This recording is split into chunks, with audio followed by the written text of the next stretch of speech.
इस लेक्चर में हम बात करेंगे सब्जेक्ट वर्ब एग्रीमेंट। इसी सब्जेक्ट वर्ब एग्रीमेंट का दूसरा नाम है एरर एनालिसिस। सीएसएस के अंदर पेपर प्रेसिंग कॉम्पोजिशन का जो पेपर है उसमें ये कंपल्सरी क्वेश्चन आता है, इसको हम कहते हैं करेक्ट इनकरेक्ट। पहले इस क्वेश्चन को यूं भी दिया जाता था correct the following. Correct the following is so simple कि जो आपको फॉलोइंग स्टेटमेंट दी गई हैं वो फॉल्टी हैं और ठीक करें।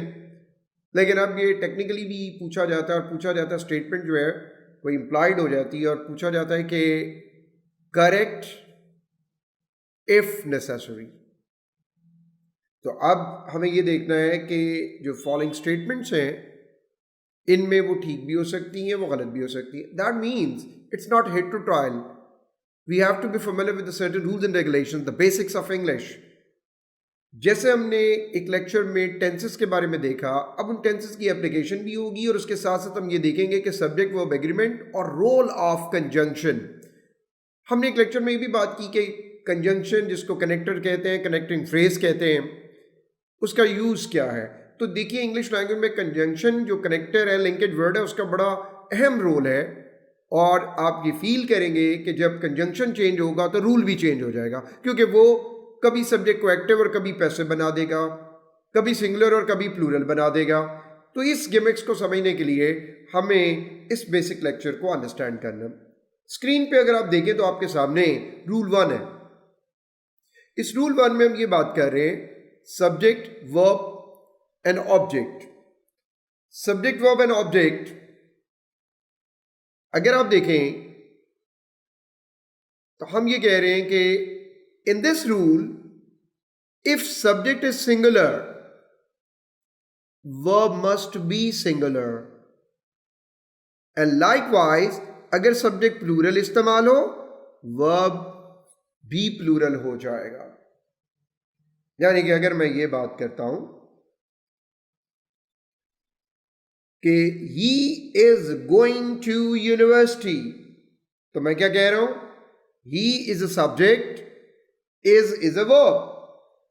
They are going to university, तो they क्या है? प्लूरल है, तो verb भी प्लूरल होगा। इस बात को समझने के लिए हम इस एग्जाम्पल में जाते हैं। अगर आप देखें तो बॉटम एग्जाम्पल ये कह रही है A range of mountains encloses the city of Ahmedabad. अब यहां पे अगर मैं सब्जेक्ट को पॉइंट आउट करूं तो सब्जेक्ट यहां पे क्या है? A range of mountains। इसमें रेंज क्या है? ये कलेक्टिव नाउन है जिसको हम सिंगुलर स्टेटस दे रहे हैं। चेन ऑफ माउंटेन्स और रेंज ऑफ माउंटेन्स। अगर ये सिंगुलर होगा तो सब्जेक्ट अगर सिंगुलर होगा तो इसका वर्ब भी सिंगुलर होगा, जैसे कि हमारा ये रूल कह रहा है। दैट मीन्स अगर सब्जेक्ट सिंगुलर है तो वहां पे हमने वर्ब सिंगुलर लगाते हुए अगर आप नोट करें तो हमने ईएस का एडिशन कर दिया है। ईएस इसलिए ईएस का एडिशन किया है क्योंकि ये प्रेजेंट इंडेफिनिट टेंस है। जैसे हमने एक लेक्चर में देखा कि प्रेजेंट इंडेफिनिट टेंस में हम एस, ईएस, वीएस, आईएस का एडिशन करते हैं। तो क्योंकि ये सिंगुलर है रेंज, तो हमने उसके साथ रेंज के साथ मेंशन किया इनक्लोजेस। अच्छा, यहां पे एक और इंटरेस्टिंग एग्जाम्पल भी बन सकती है। And what is that by the way? अगर हम कहते हैं रेंज ऑफ माउंटेन्स, तो ये अगर सिंगुलर तो है, लेकिन मैं इस टेंस की फॉर्मेशन में यस लगाने की बजाय अगर मैं यहां पे ईडी लगा दूं और मैं कह दूं A range of mountains enclosed the city of Ahmedabad।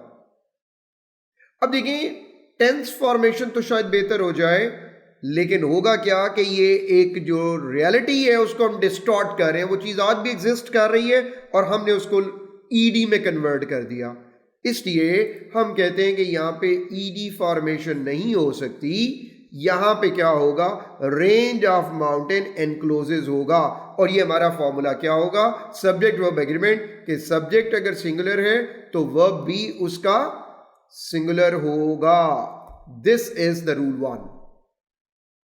Now rule 1 के अंदर आप देखें कि एक ही सब्जेक्ट था, लेकिन जब मैं रूल सेकंड की तरफ जा रहा हूं तो यहां पे जरा सब्जेक्ट चेक करें। इसमें लिज एक सब्जेक्ट है, जॉन दूसरा सब्जेक्ट है, कंजंक्शन उसका एंड है, और अब हम बताएंगे कि वर्ब का स्टेटस क्या है। तो यहां आप देख सकते हैं कि जब हम ज्वाइन करते हैं, joining of two subject with the conjunction and, जब हम दो या दो से ज्यादा सब्जेक्ट को कंजंक्शन एंड से जो ज्वाइन करते हैं तो जो वर्ब इस्तेमाल होता है वो प्लूरल इस्तेमाल होता है। Like Liz and John are performing their duties. तो ये क्या है कि अगर कंजंक्शन एंड है और वो दो या दो से ज्यादा सब्जेक्ट से हम ज्वाइन करते हैं तो वर्ब प्लूरल इस्तेमाल होता है। ये रूल सेकंड है। रूल थर्ड वर्जन देखें। रूल थर्ड कहता है कि ये भी कंजंक्शन एंड का ही रूल है।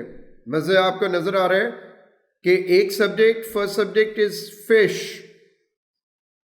Second is subject is chips, और इसका कंजंक्शन जो है वो एंड है। अगर हम दो या दो से ज्यादा सब्जेक्ट्स को कंजंक्शन एंड से जोड़ते हैं और अगर वो सब्जेक्ट किसी एक बात को साबित करते हैं तो in that case the verb would be singular not plural, तो वो सिंगुलर इस्तेमाल होता है। यानी कि अगर इस सारी फॉर्मेशन को आप देखें, हम ये कह रहे हैं कि फिश एंड चिप्स, भाई fish and chips idiomatic expression भी होता है, फास्ट फूड प्लेटर।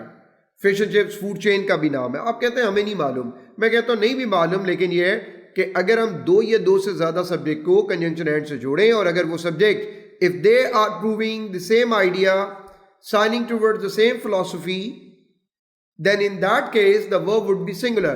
तो फिश एंड चिप्स किसको शो कर रहे हैं? वो सिंगुलर फूड को प्रूव कर रहे हैं। इन that case the verb would be singular. Likewise simple living and high thinking, ये एक फिलॉसफी को रिप्रेजेंट कर रहे हैं, तो रिजल्ट वाज ही होगा एवरी पाकिस्तानी। लाइकवाइज अगर हम कहते हैं horse and carriage, horse carriage एक चीज को प्रूव कर रहा है, हॉर्स कॉट, तो फिर वाज ही होगा। लेकिन अगर इस केस में देखें the horse and the carriage, अब ये रूल कौन सा चला गया? Rule second. और रूल सेकंड में हमने क्या बात की थी कि जब वो दो चीजों को रिप्रेजेंट कर रहा है तो वर्ब प्लूरल हुआ, जब वो एक ही चीज को रिप्रेजेंट कर रहा है तो वर्ब सिंगुलर हुआ। लाइक ब्रेड एंड बटर किसको क्वालिफाई कर रहा है? सिंगुलर को क्वालिफाई कर रहा है। तो ये नटशल हम ये बात कर रहे हैं कि जब कंजंक्शन एंड से जोड़ते हैं दो या दो से ज्यादा सब्जेक्ट को तो वो फिर जो है मुख्तलिफ बातों को रिप्रेजेंट करता है तो वो प्लूरल होगा। जब वो एक ही स्कूल ऑफ थॉट को प्रूव करता है तो वर्ब सिंगुलर होगा। रूल्स फोर्थ इस बात को और मजीद हमें सिखाता है, जैसे कलेक्टिव नाउन है। अब कलेक्टिव नाउन आप देख सकते हैं jury, team, committee, baby, master, ये सारे कलेक्टिव नाउन है। अब इनके साथ सिंगुलर भी लग सकता है, प्लूरल भी लग सकता है। बात यह है कि जूरी को अगर देखें और हम देखते हैं पैनामा केस को देखते हैं तो जूरी नंबर ऑफ जजेस 5 जजेस का एक बेंच था और उसमें डॉन लिखता है कि जूरी हैव डिसाइडेड, कि जब उनमें डिसएग्रीमेंट है, हर एक का अपना एक व्यू पॉइंट है, अपना एक वर्डिक्ट है, तो जूरी हैव डिसाइडेड। लेकिन जीआईटी की रिपोर्ट के बाद जब वही जूरी उनको रिपोर्ट मिलती है और उनमें कंसेंसस डेवलप हो जाता है, एग्रीमेंट हो जाता है, तो वही जूरी डॉन लिखता है जूरी हैज डिसाइडेड। यानी कि एक फॉर्मूला बना लिया, इफ एग्रीमेंट मेंबर्स के दरमियान, जूरी के मेंबर्स के दरमियान अगर वो एग्रीमेंट है तो वर्ब सिंगुलर होता है और अगर डिसएग्रीमेंट है तो वर्ब प्लूरल होता है। यही वजह है कि इज़हार तो लग सकता है। कैसे? हम कह रहे हैं कि jury have divided on one final point, government has issued, issuance of report है तो अब हैज लगेगा क्योंकि एग्रीमेंट है। Pakistan cricket team has failed, failure से डिसएग्रीमेंट नहीं शो हो रहा, ओवरऑल जो एग्रीमेंट शो हो रहा है, तो दैट मींस यहां पे हैज लगेगा। तो इफ एग्रीमेंट है तो सब्जेक्ट सिंगुलर होगा, वर्ब सिंगुलर होगा, और अगर डिसएग्रीमेंट है तो वर्ब प्लूरल होगा। नाउ कंजंक्शन चेंज, अगर कंजंक्शन चेंज होते हैं तो रूल भी चेंज होता है। ये कंजंक्शन है जब हम with, along with, in addition to, as well as लगाते हैं, और ये याद रखिएगा ये दो सब्जेक्ट में लगते हैं। जैसे देख रहे हैं टाइटैनिक एक सब्जेक्ट है, दिस इज सब्जेक्ट 1, और ऑल पैसेंजर्स सब्जेक्ट 2 ये सेकंड सब्जेक्ट है। अगर हम दो सब्जेक्ट को इनमें से किसी कंजंक्शन से जोड़ते हैं तो याद रखें जो वर्ब चेंज होता है वो फर्स्ट के मुताबिक चेंज होता है। फर्स्ट से क्या मुराद है? फर्स्ट से मुराद ये है कि फर्स्ट टाइटैनिक था तो वो सिंगुलर है तो वाज लगेगा। The Titanic with all it's passengers was. जैसे आप देख सकते हैं चीफ सेक्रेटरी फर्स्ट सब्जेक्ट है, अलॉन्ग विद जो मर्जी बनता जाए, लेकिन क्या है चीफ सेक्रेटरी किसको क्वालिफाई कर रहे हैं? Was asked. अगर फर्स्ट सिंगुलर है तो फिर वाज के जो होगा उसमें वर्ब भी सिंगुलर होगा। अगर ये प्लूरल होता फर्स्ट तो ये भी प्लूरल होता। नाउ सी इन रूल 6, अब ये क्या है? नीदर नॉर, ये भी दो सब्जेक्ट में लगता है। जैसे आप देख सकते हैं कि ये क्या है? सब्जेक्ट 1। आप देख सकते हैं नॉर आई सब्जेक्ट 2। अगर हम दो सब्जेक्ट को कंजंक्शन से ज्वाइन करें, कौन से कंजंक्शन है? नीदर नॉर, ईदर और। तो in that case verb change होता है सेकंड के मुताबिक, जो सेकंड सब्जेक्ट होता है उसके मुताबिक चेंज होता है। सेकंड आई है तो एम, ही है तो इज होता, यू होता तो आर होता। अब यहां पे क्या डिफरेंस आ रहा है? With along with first subject, neither not second subject, ये इसके मुताबिक चेंज होता है सेकंड सब्जेक्ट के मुताबिक। फिर देखिए, अब अगर किसी सेंटेंस में अकेला नाइदर आइदर यूज हो, one of each one of हो, वो था नाइदर नॉर आइदर और, ये सिर्फ अकेला यूज हो रहा है, तो फिर क्या होता है? Verb always singular. जैसे क्या है? Either of your parents at home, तो पेरेंट्स में से क्या पूछा जा रहा है? ईदर फादर और मदर, तो ये क्या? Is, verb always singular. One of the dogs bytes, bytes इसलिए प्रेजेंट इंडेफिनिट टेंस है, सिंगुलर शो करने के लिए बाइट्स यूज किया जाता है। रूल 8, अब देखिए नाइदर निगेशन के लिए यूज हो रहा है, बिटवीन टू सब्जेक्ट यूज हो रहा है। इफ मोर देन टू हो तो फिर नाइदर नहीं यूज होता, नन ऑफ यूज होता है। आइदर अफर्मेशन, हाँ में हाँ मिलाना, या मैं या तुम, बिटवीन टू सब्जेक्ट्स होता है। मोर देन टू हो तो फिर क्या होता है? एनी वन ऑफ लगता है। जैसे neither of the two file, दो फाइल्स हैं, अब यहां पे दो फाइल में तो नाइदर लग जाएगा और वर्ब सिंगुलर लगेगा, लेकिन जब फाइल्स होंगी तो अब हमें नहीं पता कितनी फाइल्स है, ज्यादा है, तो that means none of the file is ready.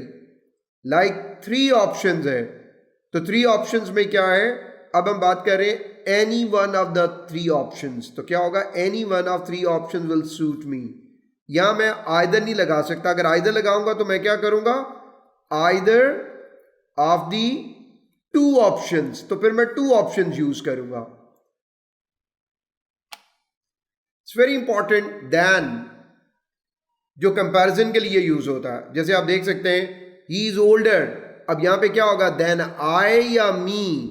हम कहते हैं मी नहीं होगा, आई होगा। ऐसा क्यों? मैं इससे पहले एक डिस्क्रिप्शन आपको दे दूं और फिर उस नॉलेज के बाद हम वापस आते हैं इसी रूल पे। देखिए इंग्लिश में प्रोनाउन केसेस हैं। प्रोनाउन केसेस में प्रोनाउन क्या है? जो हमने नाउन की जगह इस्तेमाल किया था। प्रोनाउन केसेस में सब्जेक्टिव केस है, पोजेसिव केस है और ऑब्जेक्टिव केस है। आई, माई, माइन और me, he, his, him, they, their, them. अब आप देखें कि कोई इंग्लिश का सेंटेंस क्या ऑब्जेक्टिव केस से स्टार्ट हो रहा है? हम कहते हैं नो। इसका मतलब ये है कि ये हमने निकाल दिया, क्रॉस कर दिया। भाई या तो वो सब्जेक्टिव केस से स्टार्ट हो रहा है या वो पोजेसिव केस से स्टार्ट हो रहा है। तो हम ये कह रहे हैं कि दैन का मतलब होता है comparison. Left hand side is equal to right hand side, यानी कि left hand side is equal to right hand side. अगर इधर सब्जेक्टिव केस है तो यहां भी सब्जेक्टिव केस होगा। अगर इधर पोजेसिव केस है तो फिर यहां भी पोजेसिव केस होगा। ये देखें 2 फॉर्मूले फिट इन हो गए। His house is more spacious than his brother, या तो ब्रदर्स अपॉस्ट्रोफी एस होगा या ब्रदर्स हाउस होगा, या फिर ये होता है than that of his brother. तो ये करेक्शन में बड़ा सिक्योर हो जाता है इस चीज़ को। अगर अपॉस्ट्रोफी की आपको कन्फ्यूजन है तो आप देन दैट ऑफ में जाके इस चीज़ को कवर कर सकते हैं। मैं इसी अपॉस्ट्रोफी को डील करूं कि अपॉस्ट्रोफी किसको शो करता है।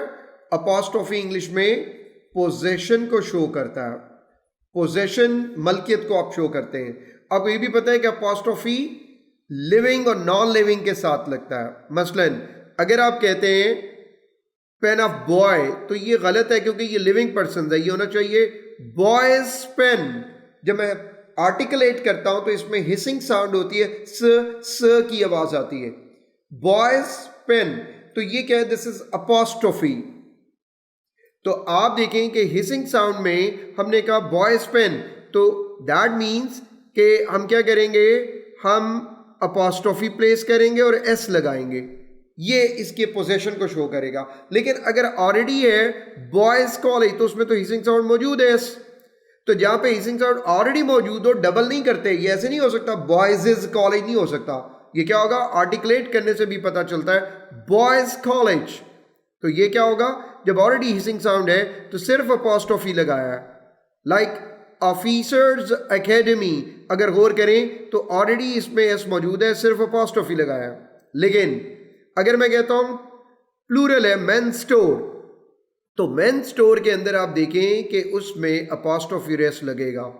यही चीज चिल्ड्रन के अंदर देखें, अपॉस्ट्रोफी रेस लगेगा।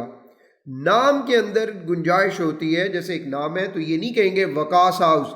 आप इसकी टोन देखें, डबल इंपैक्ट होता है। मैं इसका हिसिंग साउंड यूज करूंगा तो ये आएगा वकास's हाउस, अब्बास's हाउस, कीट्स's सेंसुअसनेस।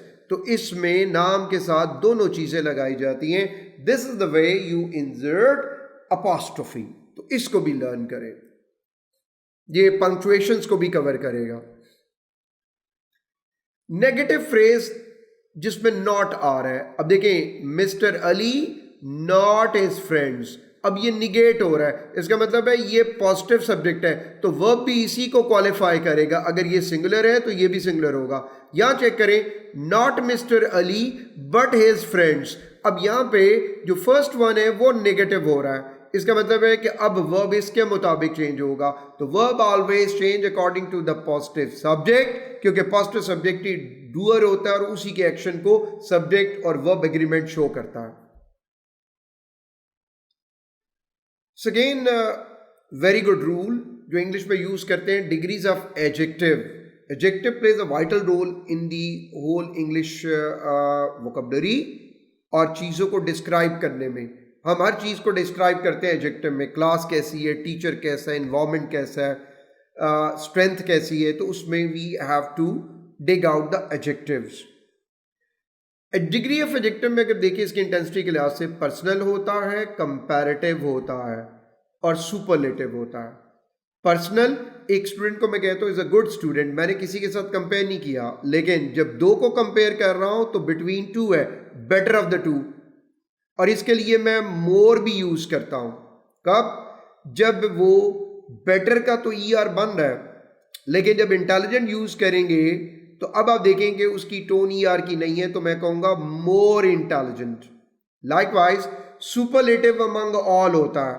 मैंने पहले स्टूडेंट को कहा गुड स्टूडेंट, दो को कंपेयर किया बेटर ऑफ द टू, और सबसे अच्छा है अमंग द क्लास तो मैं कहूंगा बेस्ट अमंग क्लास।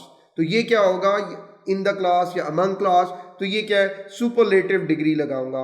या तो मैं यूज कर रहा हूं बेस्ट या फिर यूज कर रहा हूं मोस्ट इंटेलिजेंट।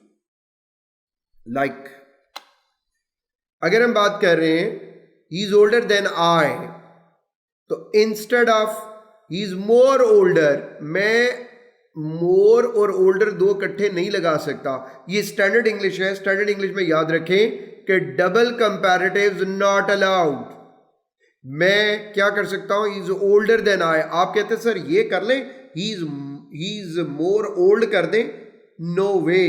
अगर ओल्डर एग्जिस्ट कर रहा है तो आप अपने पास से ट्विस्ट नहीं कर सकते। तो ये क्या होगा, इसी तरीके से आप देखें ही is the handsomest person of the town, instead अगर आप कह दें मोस्ट हैंडसमेस्ट।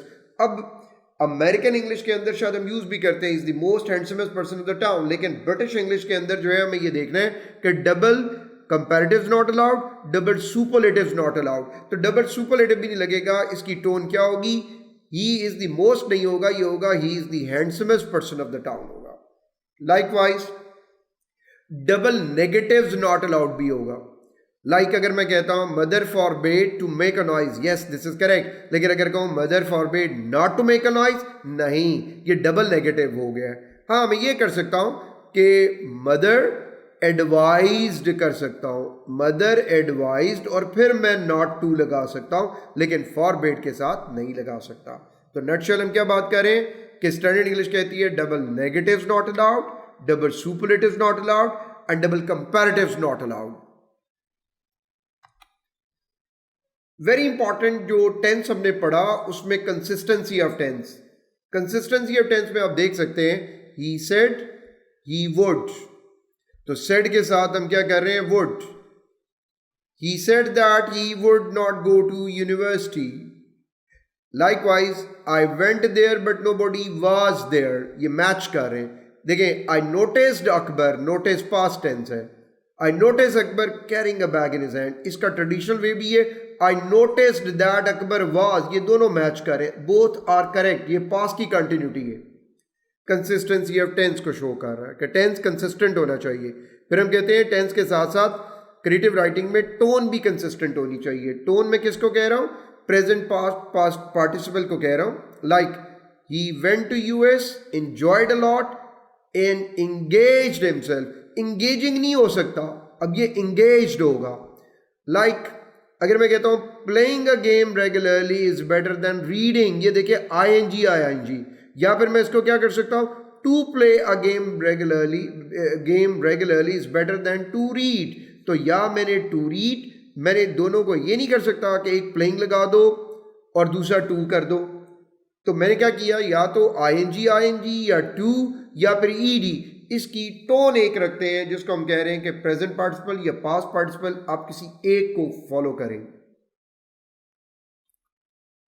इसी तरीके से कंसिस्टेंसी या वॉइस का भी ख्याल रखा जाता है। जैसे वो कहते हैं the safe has been broken, मैंने आपको बताया लेक्चर में कि has been broken passive voice हो गया, लेकिन and valuables have been stolen, अगर मैं इसको कह दूं हैव बीन की बजाय हैव सिर्फ लगा दूं हैव स्टोलन, तो वो एक्टिव हो जाएगा, इसलिए बिन और बिन मिलके ये पैसिव वॉइस बनाएंगे।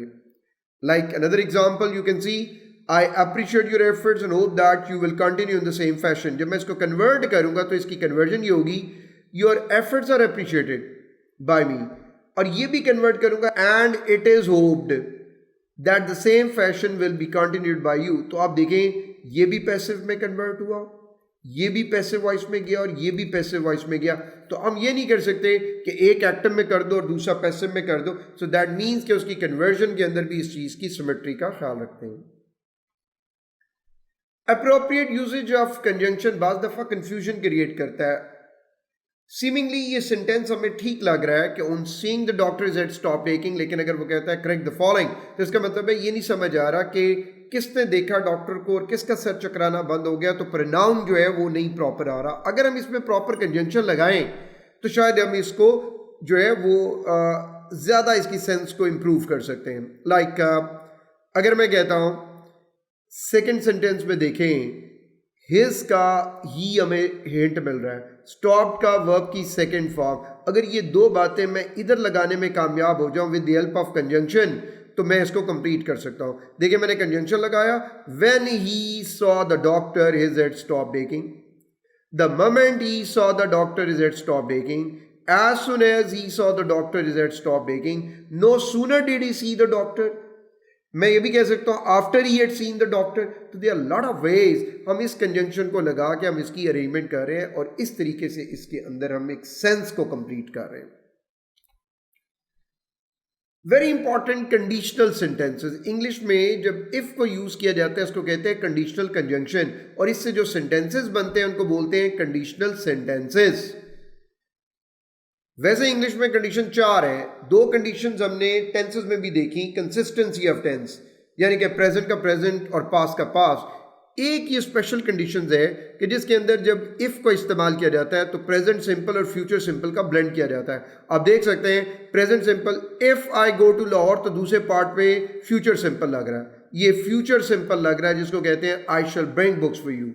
इसी तरीके से अगर इफ लगता है तो पास्ट ता करता, अगर होता तो करता, तो ये क्या है, हैड वर्ब थर्ड फॉर्म, और वुड हैव थर्ड फॉर्म लगता है, यानी कि if I had gone to Lahore I would have brought books for you. और ये इंटरचेंज भी हो सकते हैं कि ये इधर और ये इधर भी आ सकता है सिमेट्री में। सो दैट मीन्स कि इस कंडीशन को भी अगर आप जेहन में रखते हैं तो इससे आप कंडीशन यूजेज है टेंस के साथ जो इस तरीके से भी इसको हैंडल कर सकते हैं, क्योंकि इंग्लिश के अंदर हमारे कंडीशंस भी यूज़ की जाती हैं।